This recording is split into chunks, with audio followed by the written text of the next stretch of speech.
In this video, we'll solve problem number 2 from the simple harmonic motion problem solving worksheet.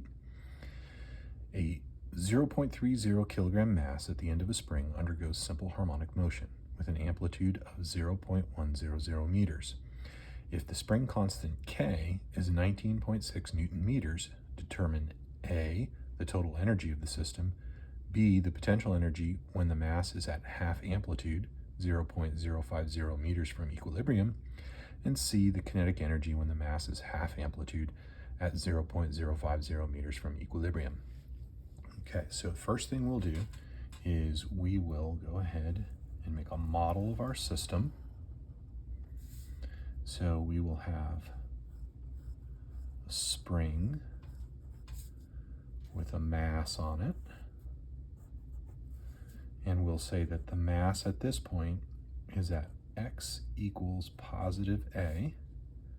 We'll call this x equals 0. This would be the equilibrium position, the unstretched position or uncompressed position of our spring. And then over here we would have x equals negative A. This would be the furthest position that the mass would come to the left. So as I've drawn it, we're in motion and we're at the positive amplitude, the greatest distance away from the equilibrium in the positive direction that our mass is going to attain. Now there's some things that we know about this position. We know at this position, the spring force is equal to a maximum. The spring will never be any further extended than this, so this will be the greatest force that the object, the mass at the end of the spring, experiences. At that point, the acceleration is maximum, but this is the point where the mass is about to change directions and go back the other way. And if this is linear motion, then when you're about to change directions, your velocity is 0 meters per second. At this point, your spring potential energy is maximum, but your kinetic energy is equal to 0 because your velocity is equal to 0.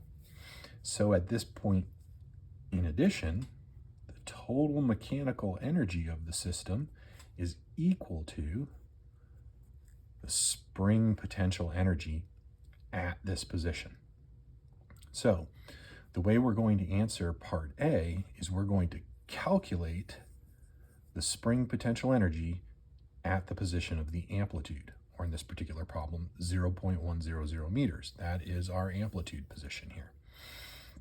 So we can write that the total mechanical energy of our system is going to be equal to 1/2 K, and instead of putting x here, I'm going to say that our x is the amplitude squared. We're saying that the total mechanical energy is equal to the spring potential energy only when we're at the amplitude. So that means 1/2 times 19.6 Newton meters times our amplitude of 0.100 meters squared. And we can run this through our calculator and we'll get 0.098 joules. That is the answer to part A. That is the total mechanical energy in the system. Now, part B asks us the potential energy when the mass is at half the amplitude. Well,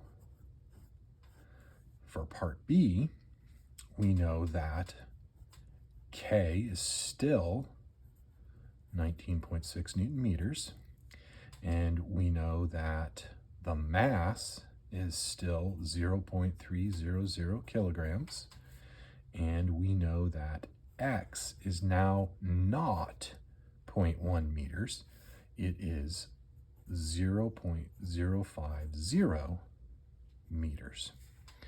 So we can calculate what the potential energy is of this spring and mass at this position using our spring potential energy formula.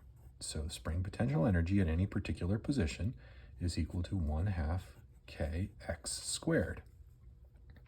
So we will have 1/2 times 19.6 Newton meters times our current position in part B, halfway from the amplitude to the equilibrium position, which in this case is 0.050 meters. So 0.050 meters, and we square that because that's our x. We can run these numbers through our calculator, and we'll come up with 0.0245 joules. And that is the answer to part B. That's how much potential energy we have at that particular position. In part C, we want to know what the kinetic energy when the mass is half the amplitude. So the position that we calculated the potential energy for in part B, we now want to know what is the kinetic energy at this location, halfway between the equilibrium position and the amplitude. Now it's important to note that at this position right here, there's still spring force. It's not the maximum spring force, but there's still spring force.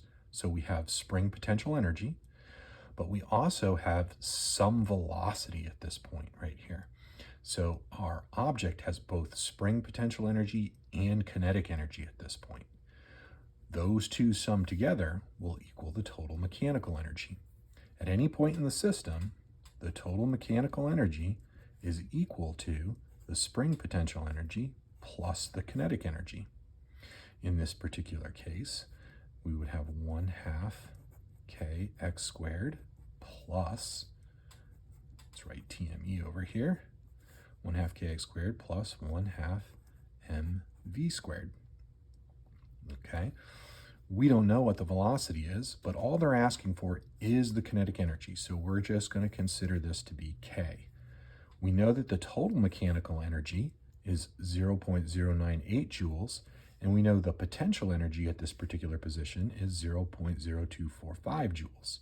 So we can write in 0.098 joules is equal to 0.0245 joules plus whatever the kinetic energy is at x.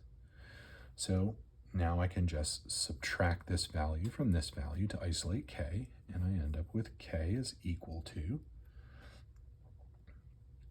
0.0735 joules. And that is the kinetic energy at the position of 0.050 meters. The kinetic energy plus the potential energy has to equal the total mechanical energy.